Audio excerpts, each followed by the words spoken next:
Welcome to Tipping Points, where we ask questions about how we balance conservation and development. This webinar series is an initiative of the Oppenheimer Generations Research and Conservation, and webinars usually take place on the last Thursday of the month at 1 p.m.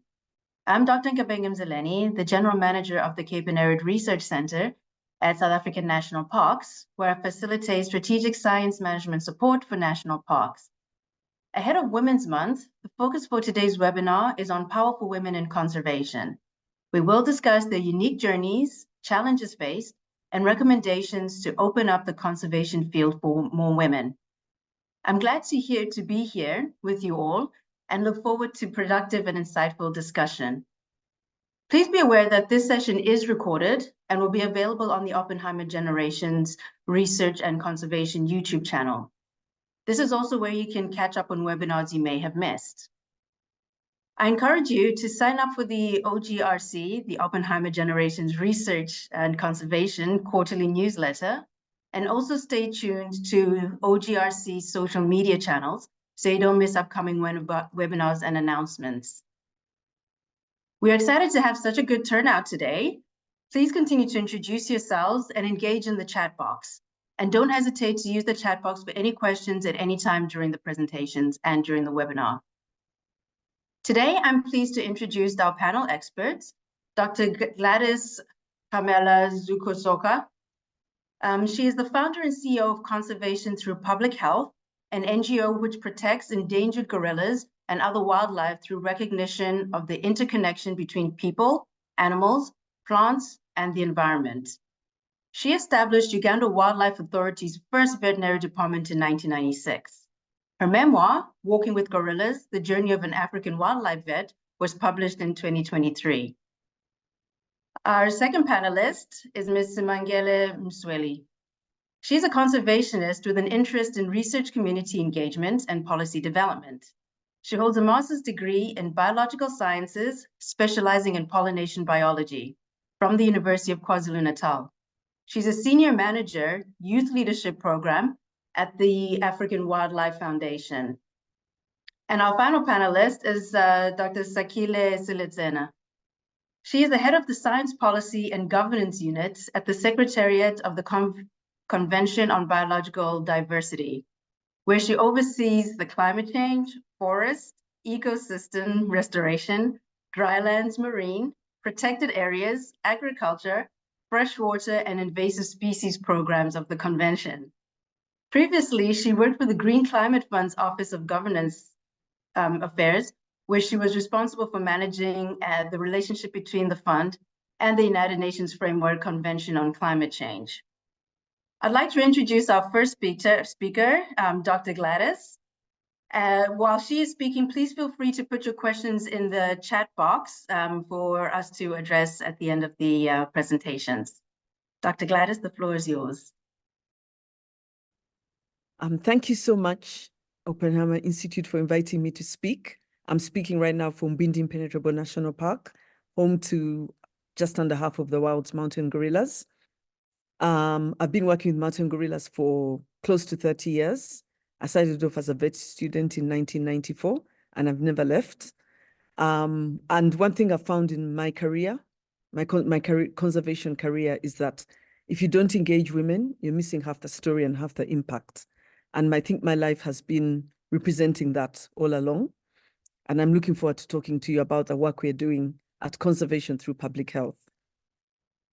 And one thing that I've had to reflect when I started developing the slides for this presentation, and I'm looking at what it has taken to engage women in conservation. And innovation is a big one, because you're having to challenge a lot of society norms. Society doesn't expect women to be out in the bush doing, working with dangerous wild animals, climbing steep hills, walking in the bush. They think it's something for men. So breaking that society norm wherever you are in the world, it seems to be something that everybody faces as a woman in conservation. And then diversity and gender. How can we make conservation more diverse?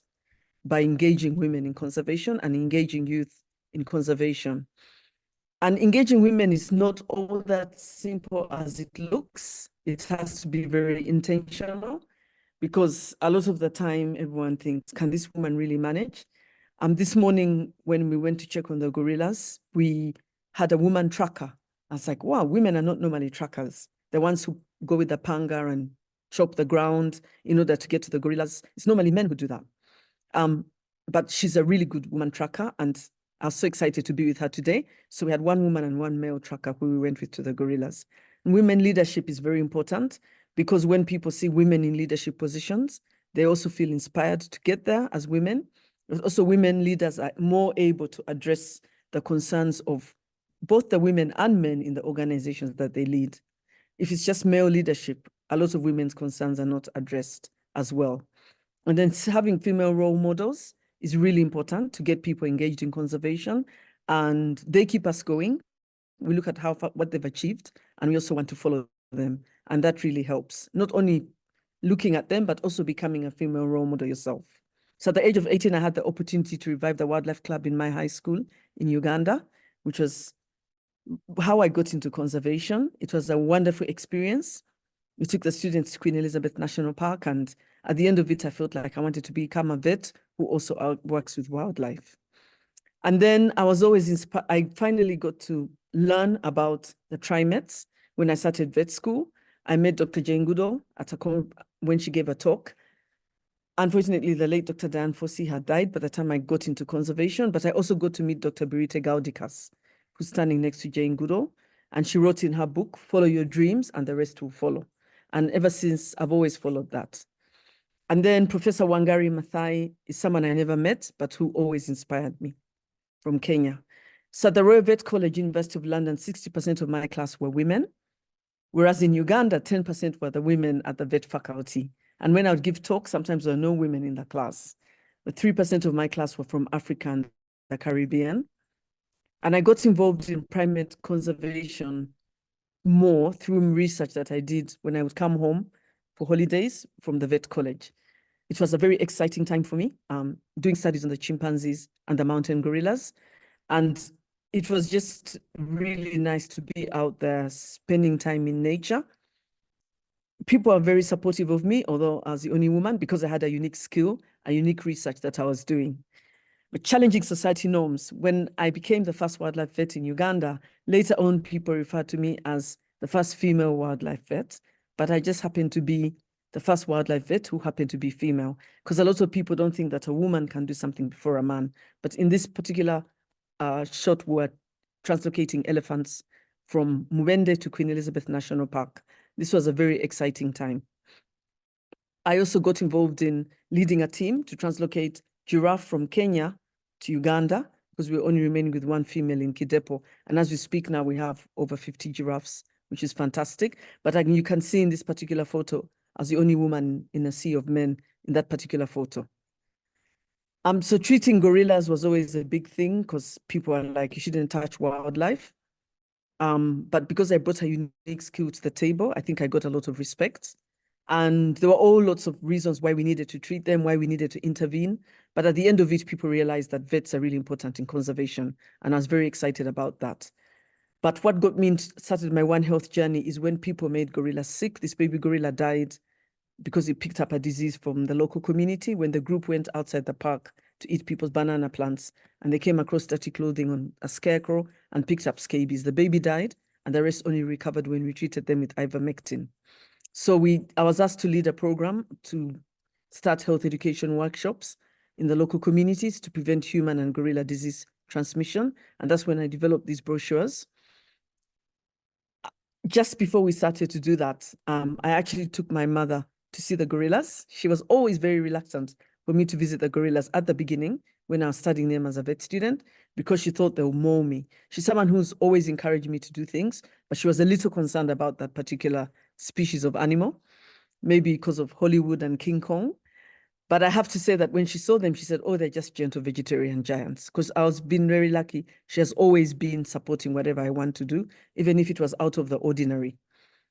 Because she was one of the first female politicians in Uganda, and I was the first wildlife veterinarian in Uganda, we were considered as Forum for African Women Educationalists. The FAWE gave us, we all became models of excellence of FAWE, and this was in 1999.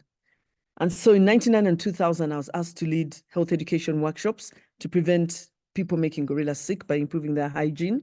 And when I went over to do these workshops with the ranger, community conservation ranger and warden and district health assistant, they were all men. And the ranger told me that the women were whispering in the communities, we need to educate our daughters, our girl child. Look at her, she's a woman standing in front of men to give a talk. And so I'm glad that I've been able to influence that in the future. And we're excited when we received a lot of media for this. And I also was a co-author on a children's book about our work. So the mountain gorillas is my favorite gorilla, Kanyonyi. I knew him from when he was a baby.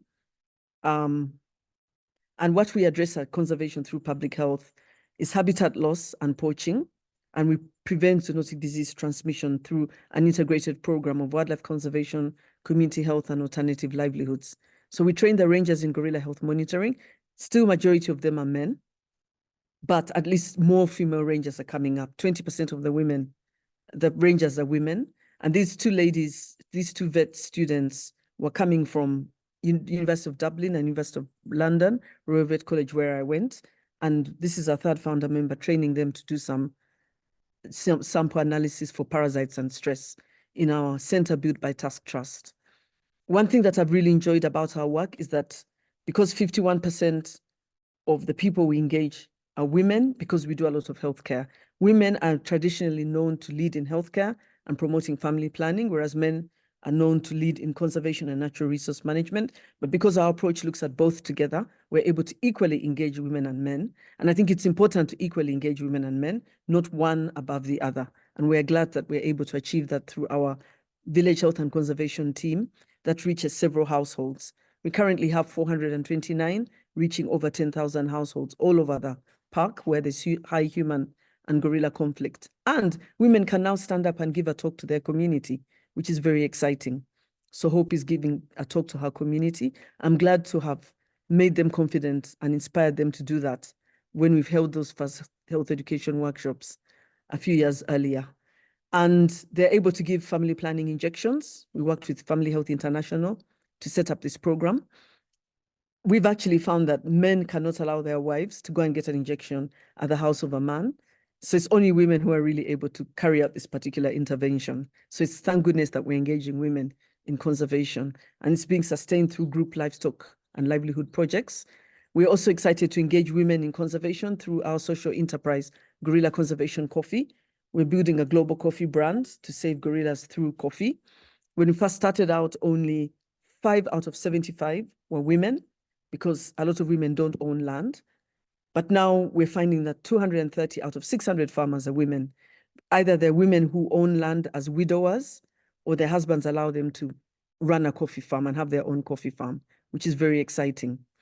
And we're able to export the coffee all over a number of countries around the world. But our most frequent buyer is from the UK, Manero Beans, a woman herself. And so it's very exciting that through this, we're also able to engage women in a highly male-dominated field of coffee and conservation. And through our work, we're able to attract volunteers from around the world and to researchers who have conducted master's research. And I think because I'm a woman, we're attracting a lot of female students. The gorilla tourism is a premier activity in East Africa. So during the COVID pandemic, we started to get people to put on masks. But just before the pandemic, we were very happy to see a steady rise in the mountain gorilla population. And I think engaging women has also helped to contribute to this. So when we advocated for the wearing of masks, you can see in this photograph, it's just me and Gorethi as 2 women in that photograph. Again, you can see that we still don't have enough women rangers, but at least having women there is enabling other women to get involved in conservation. But there is some barriers still. The human gorilla conflict resolution teams, when we held a meeting and said, can we start having women Hugos? And they're like, no, women will faint when they see a gorilla. So there's still those stereotypes that are still ongoing, but we're trying to address them. So during COVID, our village health and conservation teams were very effective in preventing COVID among people and between people and mountain gorillas. And so as a result, none of the gorillas that we know of picked up COVID-19. I was excited to be on the wall of fame, on the wall of achievement at my old vet school, Royal Vet College, University of London, here. And Actually, one of the eldest people here, Mary Branca, she was one of the first female vets in the whole of the United Kingdom. And she was a very big mentor to me when I was a vet student there. If she was alive, she'd be over 100 years old. We're excited that we're having more and more women in conservation. Goreth is one of our lead rangers. And this is the first day that people started wearing masks during the COVID pandemic when we went out to the gorillas. And this vet, Dr. Robert Aruho, is very supportive of our work. And he stepped into my footsteps when I left the Wildlife Authority. Balancing parenting and being, women have a unique challenge. We end up becoming mothers, many of us, and our children need us. And so what I've done is taken the children to the field from a very young age. They've been traveling. They met their first, my elder son recognized his first elephant when he was in the national park. And they've made friends with children at Bwindi, and it's very, very exciting. And so over here, Jane Virgie was interviewing me. She actually said to me, why don't you start writing a book? And I'm glad that the book is finally out, Walking with Gorillas. And so it is a unique thing. The children will still gravitate to the mothers more than the fathers. So it doesn't matter whether you're leading an organization, whatever, they'll still come to mom when they need help. So I was very excited that the president of Uganda has recognized my achievements as a vet and a conservationist. And also this lady here, who's a good friend of mine. She's my earth sister, Lilia Jerova. She also started out at the same time as me at the Wildlife Authority in tourism. And currently now she's the head of the Uganda Tourism Board. At that time, she was heading Ngamba Chimpanzee Island. And she's really hit a glass ceiling because she's the first female head of the Uganda Tourism Board. The African Primatological Society is something that we felt we should start to build African leadership in primate research and conservation. And in 2019, we held the conference in Uganda, and I led that team. I was chair of the organizing committee, which also tested my leadership skills as a woman. But by the end of it, everything went really smoothly.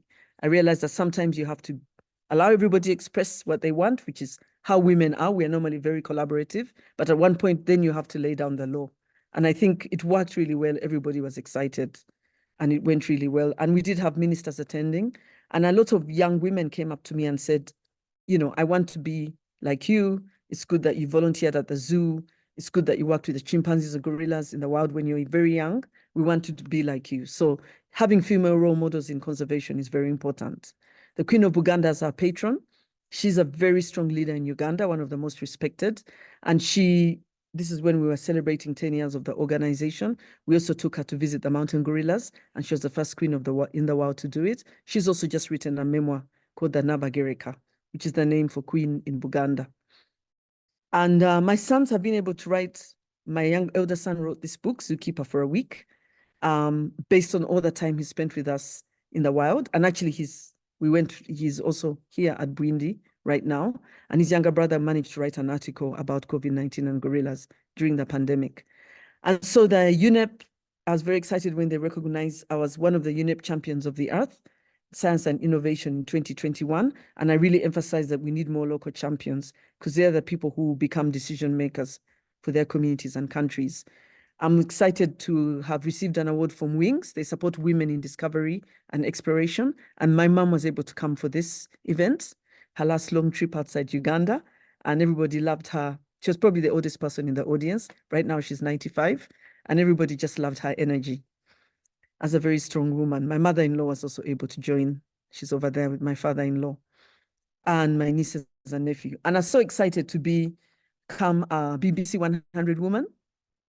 In last year, I was recognized in the BBC 100 Women and among the 28 climate pioneers. And it's just so great that BBC highlights women in this way because they basically highlight women who are inspiring and influential. And it shows how much women are really leading the charge in conservation. I'm very honored to have received all these awards and to have got an honorary doctorate from my old vet school. This was the day that we got it with 2 other senior veterinarians who have made significant impacts in their various fields of work as well. And so excited to publish Walking with Gorillas, which is available in many countries around the world. And these are all the places we've had book events in Uganda, Kenya, South Africa, US, UK, and more recently we're on French TV talking about the book. And my mom published this book, My Life's Butter Weaving, about her career as one of the first female politicians and pioneers of the women movement in Uganda. And she talks about coming to see me in Bwindi to visit the mountain gorillas, which is lovely. Women for Environment Leadership Council is one of the environmental movements that I'm so proud to be part of. Dr. Leila has convinced us to join it. And we basically mentor women, want women to realize their leadership potential in conservation. And the first cohort was in 2021, where 20 women got training, 25 women, and we're hoping to do it every year. And the next cohort is going to be in 2025, and it's going really well. I was very honored to be among Avance Media 100 Most Influential African Women in 2021. A few of us in this list were conservationists, majority were not, but it's great that conservation is really taking a forefront, and women are hoping to make it influential as well in our fields. So what have I learned in my journey? Passion and purpose. It's important to have passion and purpose. Then people get attracted to what you're doing and be convinced that you can really make a difference as a woman in conservation. Should be willing to challenge the status quo all the time. It never ends. Even now, I can still see it. You can see it all the time. It never ends. It gets easier, but it doesn't mean that it stops. The barriers are still there. Speak louder than others in the room, because people don't expect you to say anything and they won't really listen to you. But if you speak louder, then they'll have to listen to you. Build a team that respects women. This is our team of men and women, and they respect women. Sometimes they're very happy to babysit. My elder son, Indigo, was when he was little. They used to look after him and babysit him. And we've enabled women who have babies to be able to come with their babies at work. And that's because probably I'm a woman myself. Seek collaborations that value the role of women, like Planet Women are really supporting our work. And more recently, Food and Agriculture Organization is supporting women in coffee and our women program in coffee here in Bwindi. And be ready to join boards where most decisions are made. So thank you very much for listening to me, Oppenheimer Institute, and visit us and follow us on social media. Thank you for all your great support. Thank you so much for your presentation. Our next speaker is Simangile. Thank you so much, Nkabeng, and good afternoon to everyone. Morning, depending where you are joining from. Now, my journey in conservation started quite early, almost in similar circumstances like Gladys. I joined an environmental club at high school when I was already 14 years old. And it was at that point where I learned about why conservation was important and the changes that were happening. This was actually very personal to me. So I come from northern KwaZulu-Natal in South Africa, close to a wetland park. And a very common and exciting feature of growing up there was going to swim in the rivers, yeah? I always say in my village, there were no swimming classes of you move your hands like this. Your uncle just puts you in water. You must find your way out. If you don't, then he'll rescue you. With time, you would learn how to survive yourself. But in the environmental club, they had literally made links between climate change and invasive alien species and how some of those rivers were already changing and disappearing. Things that I grew up enjoying, yeah. So because of that, I decided that I want to focus on conservation as a career. So I was fortunate that right from finishing secondary school, I had chosen this is the career path I'm going to take. And I chose to go study biology at the University of KwaZulu-Natal. I was fortunate enough at 19 years old, second year of my qualification in 2012, to then get selected to attend, I'm smiling because Sakila is here. I attended COP 11 of the Convention on Biological Diversity, which was also great because then not only was I now coming with experience from the ground of the changes, not only was I coming with the background from the studies I was doing, but I was actually exposed to the level of the policy engagement right? Because the issues in conservation are very complex. There's the practice, there's science, there's policy. So that really broadened my understanding of the issues.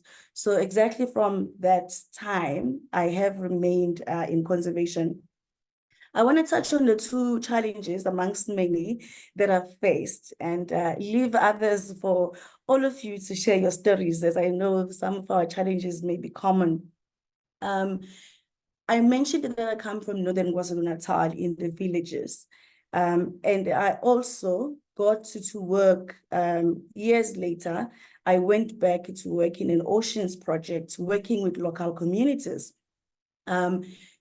You would realize when you come to do awareness or discuss changes, things governance related, that women wouldn't be in the meetings.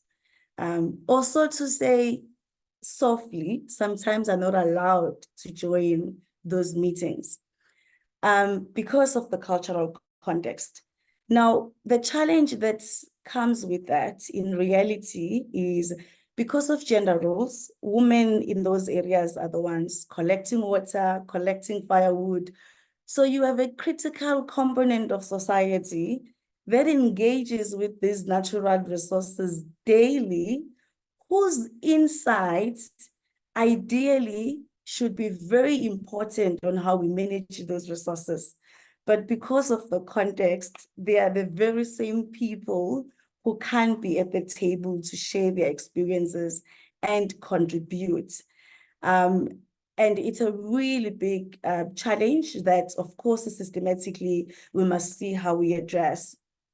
I'm going to move to the second and last challenge that I faced. As you realize, I started very young, 19, I'm already doing international policymaking meetings. I joined the African Wildlife Foundation 4 years ago. I was 27 in an international NGO, coming in as a senior manager to help establish a new program and projects, help with fundraising and implementation. Now, I was now facing new challenges at the intersection of being woman and being young in leadership. You ideally enter meetings where we are all supposed to be here to, I'm representing my organization. We are all here to develop a strategic plan. But the assumption is that the one who's younger, should there be no note taker, is the obvious choice to be the note taker. Or is the obvious choice to need to leave the room in case someone needs something outside, right? So you constantly find yourself where, because of the gender and age, what those players do not realize is that it's not so much about you and a personal level that, yo, I'm being undermined.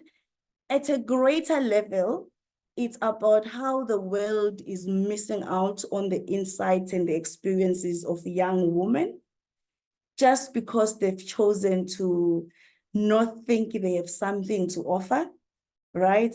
So it's really dangerous because you are missing out. And working in the youth program, one of the leadership programs we run at the foundation is a conservation leadership and management fellowship. And this is a story I hear from young women all the time that they face. And it means the conservation community is missing out on the opportunity of learning from their experiences, their ideas, their contributions, just because they've decided one way or another to really underestimate what they bring at the table. I think I will end it here for now by capturing these two challenges and experiences, which I hope to see in the chat box if you've came across some of them leading in your journey. Thank you so much, and back to you, Nkabeng.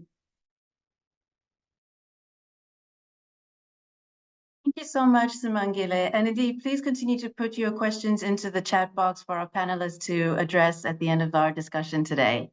Next, I'd like to give the floor to Dr. Sakile Siletsane.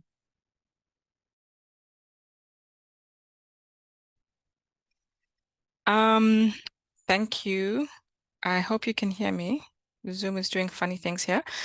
Thank you so much for the invitation to speak today. My name is Sakile, as been introduced. I'll just give you a brief overview of my career before I speak about some of the challenges that I have faced that are related to being my gender in conservation. So I started working for the Department of Wildlife and National Parks in Botswana around about 1998.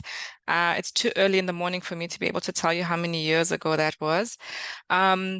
And I was fortunate in my career because I was able to build my career starting from then. So I worked in a very small game reserve on the outskirts of Gaborone. And then I moved to coordinate the country's Botswana's first biodiversity strategy and action plan, which was a requirement under the Convention on Biological Diversity. So starting, I think at the age of 25, I was coordinating this national project. I moved on for a short stint working for Botswana's first, and I think still premier, NGO working on wildlife conservation, the Kalahari Conservation Society, as their conservation officer. Following that, I moved to Cape Town to work for the Heinrich Bull Foundation, which is a political foundation that does a interesting work on in environment from the political side. So how do we influence policy? How do we influence awareness and things like that? And then in 2010, I joined the Secretariat of the Convention on Biological Diversity that Smangele has spoken about. The convention is a global treaty with the objectives of the conservation of biological diversity, sustainable use of biodiversity, and sharing of benefits that come with biodiversity. So having said that, laid the ground for you, I just wanted to spend some time talking about some of the challenges. So you can see from my profile, right? So I actually, just like Smangele and just like Dr. Gladys, I started in an environmental club at the age of 14. So it seems to be a running thread. That's great to see. But as you can see from that time, starting off as a young professional, my career, I've been very fortunate in that my career has been building. And anybody looking from the outside will say, oh, wow, she's had a wonderful career. She started from a local level and now she's working at the global level. And I wanted to touch a little bit from the professional side on the personal cost in conservation. I'm not trying to stop anyone from joining conservation, but I would like people to make informed choices and to also put in place contingencies to help them. So the biggest personal cost to me has been being a mother to my kids. When I was in Africa, it was a little bit easier because then we have a helper, we have family. But I used to go away for a month at a time and not see my children. My kids would be crying, because for them, mommy's leaving. They don't know that mommy's coming back. I missed so many parent-teacher conferences. I remember my daughter once writing me an email saying, Mommy, I know you're not like other mummies and you're not able to come to all my meetings and all my performances, but I know you love me. And I kept that email for years because it hurt my heart to see that, and it made me want to be better at what I'm doing. So if I'm going to have this cost to my kids, I might as well make that cost count. And so that's a really huge personal cost. And there's a point where I decided to move to South Korea for 2 to 3 years, and I had my kids in boarding school. And not seeing my kids on a daily basis and not having access to them, not being there to guide them, to protect them, that also was a cost. My career has flourished because of that, and the organizations I have worked for have benefited. Conservation has benefited, but that's been a personal cost. I think the second personal cost that I want to touch on is the psychological cost. Smangele has pointed to this, and Gladys has also pointed to the cost of being so the effort it takes to be a pioneer, to be the first in something, to be the trailblazer, to be the one advocating for other people. And yes, if I look at the geological timescale of my career, I can say, yes, I have made a difference and my views have made a difference, but that has come at a psychological cost to me, because at times you have the risk of exhaustion, of burnout, of depression, of anxiety. You also have the cost of cynicism. And that's the biggest thing that I've seen in my career, that if I don't guard against it, I tend to get cynical, not just about the environment, what's happening in the environment, but the organizations I work for. And so I think some of the things that have helped me and also have helped me to, buffer that pain I felt about not being there for my kids has been following, for example, people like Indra Nooy, who was the first female CEO of PepsiCo, and how she spoke about, it's a lie, women can't have it all, but what you can do is put in place structures and support. So her husband was a great support, her mom was a great support. She made sure she had PAs that were there to support her, who understood when to disturb her and when not to disturb her. So it's about putting in the structures around to protect yourself and to protect your space. And then from the psychological perspective, it's important to join groups of like-minded women. So one of the things that has really supported me the past 7 or so years has been a group that a friend of mine, a close friend of mine, put together. It started off as women in the UN, but now it has broadened to women in professional conservation environment spaces, and the encouragement in that space. And might I say, if you can afford it, if you have a job that has benefits, please try to get a therapist or a psychologist or a coach or something that can help you to navigate those spaces. I think my time is up, so I'll stop there for now. Thanks. Thank you so much, Sakile, and thank you so much to our panelists for telling us your story and raising the issues and challenges that you have faced. Let's get this discussion going with a few questions that were submitted to us via the Eventbrite platform. And the first question is for you, Dr. Gladys. Hopefully we'll see if our technical challenges have been resolved. But the question for you is, how did you manage politics in your work to get this far in your career? Thank you very much for the question. I'm hoping you can hear me. I would say that when I say politics, I'm not quite sure what that means, but maybe I'd like to say that it means, being a woman in a male-dominated environment. Could I say that politics? It's been, as I said in one of my slides, you just have to. I remember when I started out, people used to say, do men take you seriously? And I said, yeah, they do. Of course they take me seriously, because nobody showed me to my face that they didn't take me seriously. I brought a unique skill to the table. Of course, I felt that they took me seriously when I started out.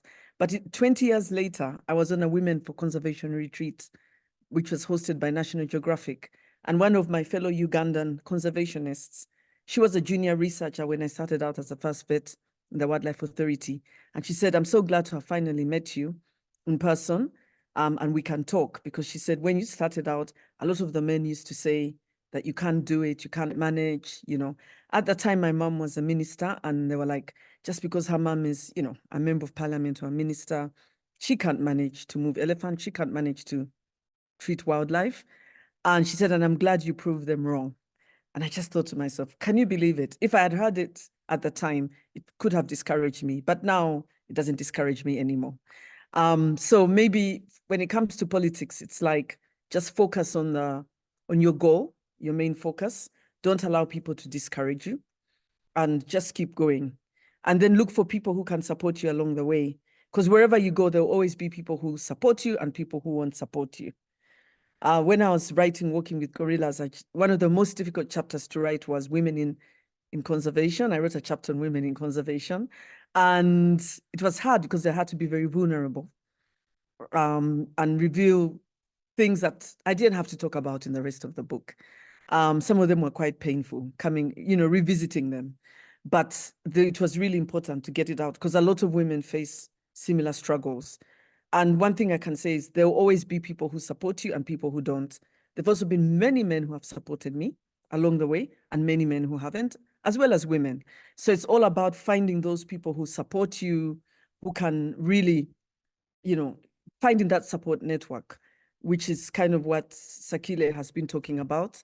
And, you know, looking out for those female role models in your life, because you look at what they've been through and you're like, wow, you know, because I did mention Dr. Jane Goodall very briefly in my presentation. I'm excited she wrote the foreword. But when she went out to study chimpanzees, she has the first long-term study on chimpanzees. The professors at Cambridge didn't take her seriously enough because she was a woman. She had to actually fight a lot. Now everyone thinks she had an easy ride, but she actually didn't have an easy ride. She actually had to fight a lot. And it's the same for so many other women. Professor Wangari Maathai, it was even worse. She went through a lot in Kenya when I read her books. So that's very, very important. But yeah, you navigate the politics by just being focused. And it doesn't matter how young you are. I know Simangeli kept saying when you're young, people don't take you seriously. You're supposed to take the meeting minutes. That's all. But you just keep fighting and, you know, you keep showing people that, you know, keep talking about what you're doing. Sometimes as a woman, you have to speak louder in the room than everybody else, but don't give up the fight. And a lot of people end up joining you in that fight. Thank you so much, Dr. Gladys. It's very insightful. And yes, there's experiences we can pick up and nuggets from each of the panelists today and experiences. Simangile, the next question is for you. How best can women navigate the conservation space? Thank you so much. And I think I'll start with a point that builds on what Gladys and Sakile mentioned. It's almost impossible to do it alone. For me, that would be the main message to start with. So you do need support structures. Most of the time it's easy. The networks we join are networks for advocacy. We are there because we are fighting for something, but very less so networks that are more for self-care, you know, a group of people whom when you are meeting with, you are not always discussing how the planet is collapsing and we are all frustrating, but spaces where you can actually get to be yourself on a personal level, right? And get the support and the energy that you need, because you are constantly fighting barriers. You need social time and social structures. And I think just like the two co-panelists, I've also been privileged to have a family that supports me and a husband that supports me. I'm based in Kenya. My husband is in South Africa, right? And you need to balance on the family side as well. I've also been privileged to have friends, both men and women, who are equally supportive. So I would say, get that support structure. If it's not possible within your cycle of friends and family, find some social networking platforms. By networking platforms, I don't mean online necessarily, but find any social space where there's people to engage. The second point I'm going to touch is, unfortunately, we are never going to be able to control people. So a lot of it must also come from self-leadership. There's a lot of work that you yourself need to put in strategies of how you address these challenges. I'll make an example. When I spoke about how I will constantly be asked to do this and that, I got to a point where I'm like, I need to be assertive, be confident in telling people that I can't and why, without necessarily being rude. So I'll clearly say, well, I would love to go get you something outside, but the session that is happening right now is important for me. And I have important ideas to add and hear from others. So it will take a lot of, there's a work you need to do on your own confidence, on your own self-leadership, on your own boundaries. It will take a lot of practice, but it's necessary, right? Because we are not always going to have control of how the other people perceive us. So for me, those two, support structure, but also work on yourself. Thank you. Thank you so much, Simangile. Thank you so much for that nugget of information. The last question is for you, Sakile. How does the role of women leadership, in your experience, differ from male leadership in the conservation space?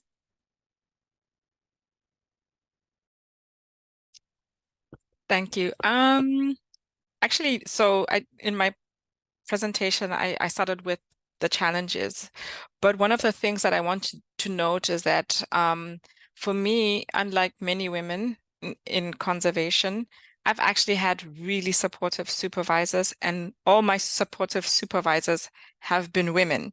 So I've been very fortunate that at the crucial stages of my career, I've had really great women supervisors who have been instrumental in helping me get ahead. And so the question is, how does women's leadership differ from male leadership? So if I was to link back to what Smangele said and what Dr. Gladys said, is I think for me, women leadership, the women under whose leadership I've been able to work have been very cognizant of the challenges that we women face. So for example, one of my favorite colleagues, leaders, was when I was working for the Heinrich Böll Foundation.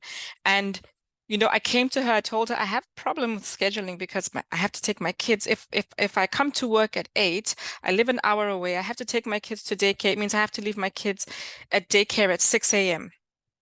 And then I have an hour, 2 hour commute depending on traffic. Is it possible if I just adjust my hours and I start at 11? And she's like, she thought about it. It's like, okay, yes, we could do that. If you start at 11, are you okay to finish at around 7 or 8 in the evening? I said, that's fine, because then my husband will be home. You know, so it's easier to negotiate. It has been easier for me to negotiate my circumstances, because as a woman, as a mother, as somebody who's also trailblazing, she understands some of these issues that come with being a woman. The same leader was able to, when I told her, you know, when I go away for 2 weeks, I miss out on my kids and my kids miss me, especially when you send me out during school holidays. And so we came to an agreement that where possible, if I was traveling and it was doable, I could bring one of my kids with me. And so it became a thing that my kids got excited that, Mom, when are you going traveling next? Because for each travel, 4 times a year, I was able to bring my kids with me. They were able to see me in a professional setting. And for them, it kind of calmed them down and saw that, oh, Mommy's actually doing interesting work. Having bosses that helped me to progress academically, because when I started working, I just had a bachelor's degree and I didn't have a master's degree. And having a supervisor, I had a great supervisor who helped me to balance my workload with my study load, because I had to work full time. I couldn't afford to take time off to go and get my master's degree. And so just providing a crucial space, a safe space.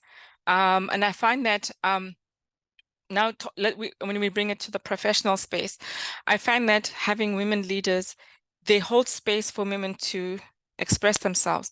The ones that I've had, where when we come into a male-dominated space and men want to take your ideas or speak over you, I found that having women leaders they tend to open the space, they push back a little, and they say, okay, well, you know, that was something that Sekile already raised. You know, Sekile, do you want to expound on your point? So things like that, I find them, the women leaders are able to hold space.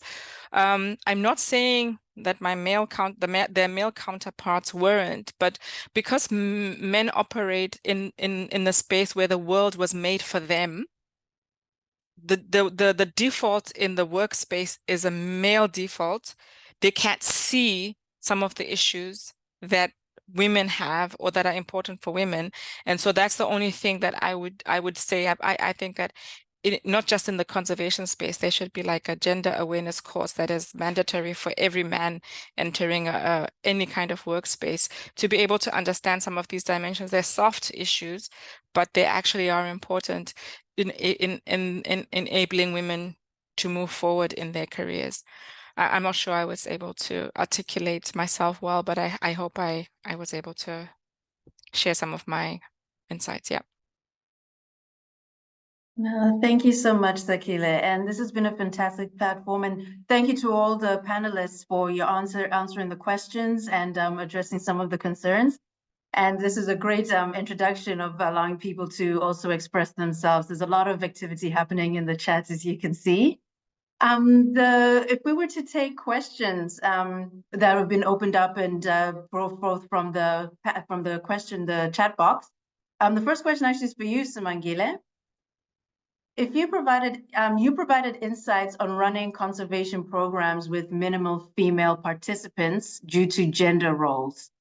How did you, as a woman, advocate for these women's inclusion to the same groups that believe the presence of women as culturally unacceptable?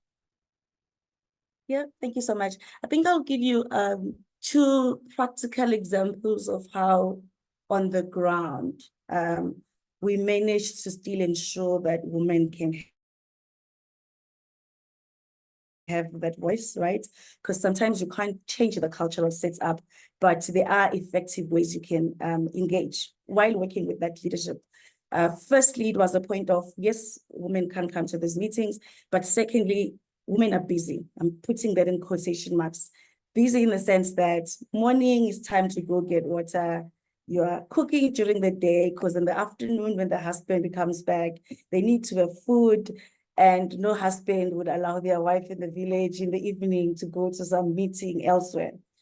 So we started with addressing the question of, okay, then where are women spending most of their time, right?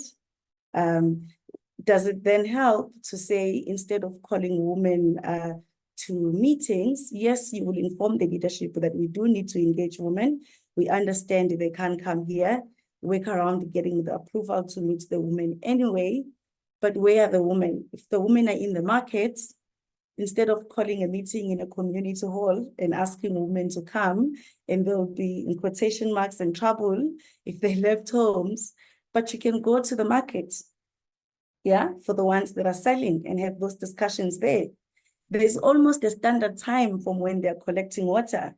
You can be where they're collecting water, so that these discussions are even part of a practice that they're doing every day. So that was one of the practical ways of how we're still able to engage women. The second one is a very inspiring story for me. For those of you who've been in Northern KZN, you know it's very rare to find a woman as Induna, yeah?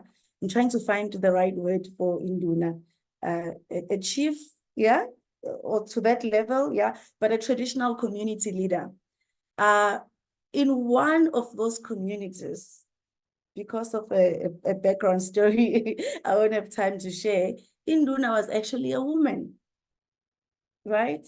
So we were able to work with her as a champion because she sits with her peers, in those platforms, and working, firstly, working in her community would be the greatest, right? For her, there wouldn't even be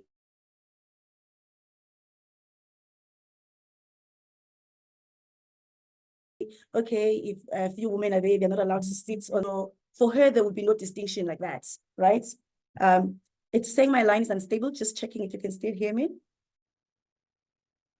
Okay, great. So firstly, we had this, if I can call them, this model community, which we could share as an example with others, and they'll be inspired by that. So it really worked having a champion. And I think I will use that example to emphasize that sometimes people are more receptive if they see that this is already being tried out and it's working elsewhere, and it has not caused a community to collapse or a structure to collapse and so on.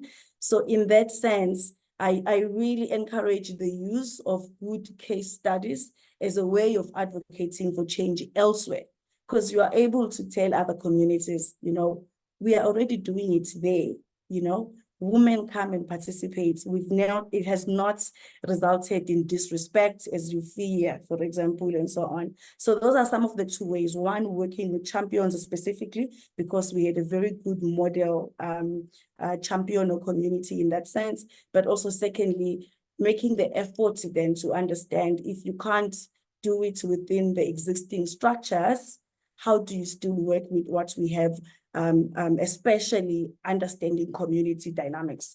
A lot of the work in the ground goes around, you understanding dynamics as opposed to you coming with your approaches that you've learned elsewhere and trying to apply. It's more about you understanding dynamics and what opportunities are arising from those dynamics. Thanks. Thank you so much, Simangile. Our next question is open to the floor. Perhaps Sakilo, Dr. Gladys, you maybe want to address this one. Have you found that being a woman of color from the global south in conservative presents a greater challenge, especially when trying to ensure the continent's needs are well represented in global policy? And if yes, how have you navigated this? Maybe I can say a little bit of that. Yes, there is, not only are there very few women in conservation, but there are very few people in conservation from where the wildlife is from. Very few, I would say very few leaders in conservation from where the wildlife is from. And so it has been a challenge. I guess you have to work twice as hard to be taken seriously, both as a woman or as somebody from where the wildlife is from. Even within the countries where the wildlife is, people tend to consider somebody from another country, from the global north, they take them more seriously than their own local leaders or champions within their countries sometimes, which is a bit annoying, but it's almost like a complex. And I think a lot of the way that can be done is really just, showing, as we said, we mentioned it already, more and more female role models or more role models who are African leaders, and really getting them to mentor other people. I think that can really make a big difference. And when we started the African Primate Society, it was because I had attended International Primate Society conferences, so had my other colleagues in Africa. And when we would get to these conferences, maybe 5 to 10% of the delegates are from Africa. And yet they're talking about primates in Africa. And they're even talking about primates in Uganda, and there's maybe just me or one other person from Uganda. And it was the same in all the other countries, whether they're from Southeast Asia, South America, especially Southeast Asia and Africa. And so we thought, why don't we start an African affiliation to the International Primate Society? I gave a keynote, Dr. Inza gave a keynote in Ivory Coast, so did Lilia Jarova in Uganda, but there were hardly any people from where the wildlife is from. And so with APS, we've been able to get more and more people there, because what you'd find is that once people are in conservation for a number of years and they're not promoted, they leave it and they go and do other things. And yet you need people like that in conservation. But at the end of the day, they're going to be leaders in their society. They'll become members of parliament if they get good at politics or whatever, but you want them to be at the table when they care about conservation. In Uganda, we're having a debate, should we cut down trees to plant sugarcane? If you have enough parliamentarians, that debate doesn't even need to come up. And so we thought we need to really strengthen African leadership in primate research and conservation. So the first conference was held in Ivory Coast, and Dr. Inza became the president, I became the vice president. We had 80% people presenting papers from Africa, native Africans, the rest were from other countries. Then 2 years later, we held a similar conference in Uganda. Twice as many people came, over 300. We had 85% presenting papers from Africa, their native Africa, and that made a huge difference. It really did. And so I think it helped to influence the agenda within Africa, because we had ministers coming, and we had, like, let's say the delegation from Nigeria could go back and say, look, Uganda, they're protecting their primates, we should do the same. We found that we could actually grow a homegrown movement of African conservation, and it's doing that. So I think I was very excited. Actually, that's where I met Simangile when we started the Africa section of the CBD, because we never had the conference because of COVID. It never happened. So we're like, why don't we strengthen the African voice on the Convention of Biological Diversity? And I think it's really helping. ACBA has really made a lot of progress, supported by African Wildlife Foundation. And that's really exciting. And we just need to have more and more of those, African voices coming out to influence the global agenda. And I think it can be possible. I have to also say that my husband has been a great support. He's a founder member of the NGO, and the social enterprises, Gorilla Conservation Coffee.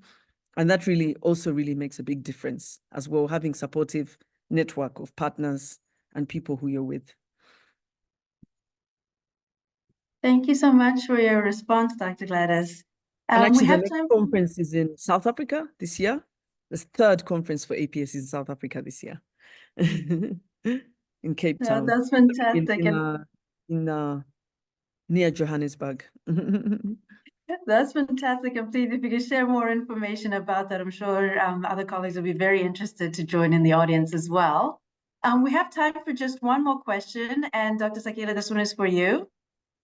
You mentioned joining strong networks. Are there any networks or platforms you would recommend following, for example, on LinkedIn?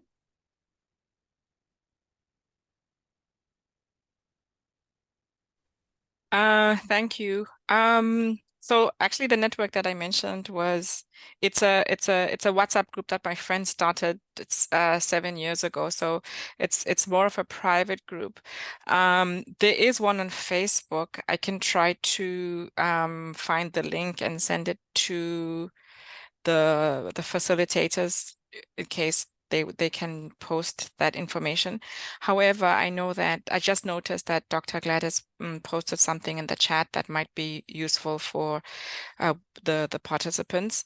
For me, though, what helped me when I couldn't find those supportive networks or when I needed inspiration, I started following the people who I found inspiring. So I mentioned I mentioned Indra Nooy, the former CEO of PepsiCo. So I followed her on LinkedIn. I followed the people that inspired me on LinkedIn, like Inga Anderson, the UNEP executive director. I followed the stories of people who I saw myself in and whose struggles I saw reflected, and that really helped me because especially for the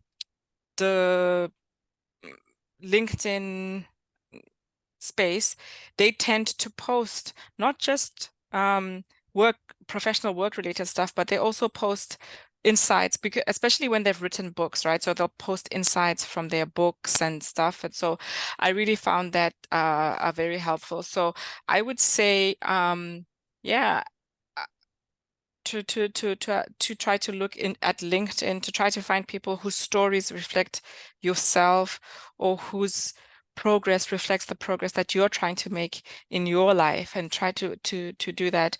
I'm sorry I couldn't like give a network a link and say join this group, but maybe this is a call for OGRC or Dr. Gladys or Smangele, that maybe we need a global group for women in conservation. I don't know. And actually, We Africa's a very good network as well as WIN, Women in Nature Network. So one that I put up there. They have different branches all over. There's Kenya. It started in the US. Yeah. Very dynamic lady, and we've just started a branch in Uganda as well. But the Kenyan one is really dynamic. I spoke there last year. And thanks. I actually just remembered one. It's called Network of African Women Environmentalists, NAWE. NAWE. You can Google it and find it, and I'll share the link. Sorry. Yeah.